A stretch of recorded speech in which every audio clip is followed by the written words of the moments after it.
ओम श्री गणेशाय नमः। जय श्री कृष्ण मित्रों, आज के वीडियो में हम सुनेंगे विभुवन संकटी चतुर्थी का व्रत का महत्व और कथा। आप सब जानते हैं चतुर्थी के दिन भगवान गणेश को पूजा जाता है और उनका व्रत किया जाता है और आपको मनचाहा फल प्राप्त होता है। शास्त्रों में भगवान गणेश को विघ्नहर्ता के नाम से भी जाना जाता है।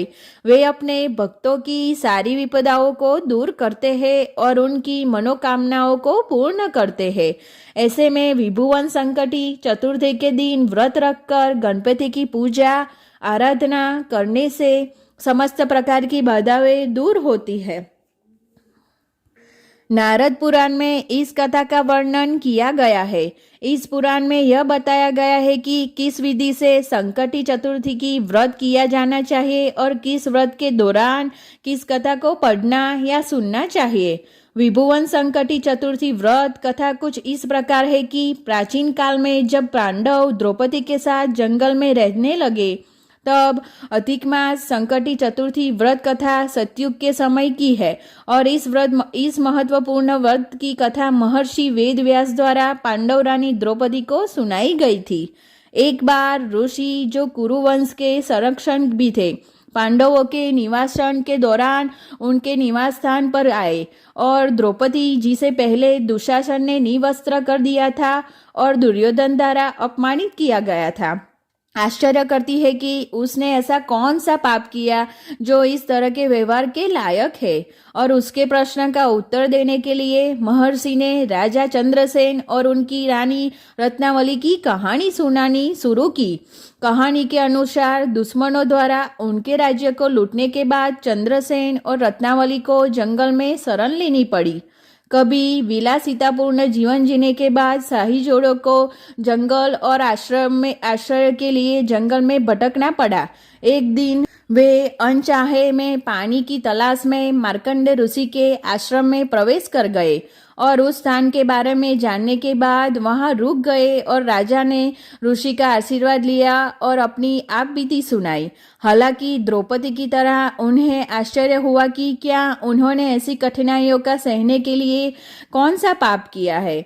हालांकि द्रौपदी की तरह इसलिए उसको प्रश्न का उत्तर खोजने में मदद करने के लिए मार्कंडेय ऋषि ने चंद्रसेन को उसके पिछले जन्म के कर्मों के बारे में याद दिलाया। अपने पिछले जन्म के दौरान चंद्रसेन शिकार करने के लिए जंगल में गया था। वहां उनकी नजर लाल वस्त्र पहने कुछ नाग कन्याओं पर पड़ी।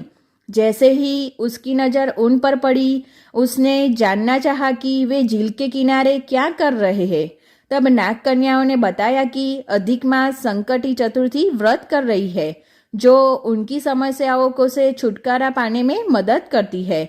नाग कन्याओं से प्रेरित होकर राजा ने व्रत करने का निर्णय लिया। हालांकि नाम प्रसिद्धि और शक्ति जीतने के बाद राजा अब भगवान के प्रति आभारी नहीं रहे, वह अहंकारी और अन्यायी हो गया था। इसके बाद उनकी असामान्य मृत्यु हो गई, इसलिए उन्होंने लाभ प्राप्त करने और अपने पिछले जन्म के दुष्कर्मों का शाप झेलने के लिए एक बार फिर से एक शाही घराने में जन्म लिया।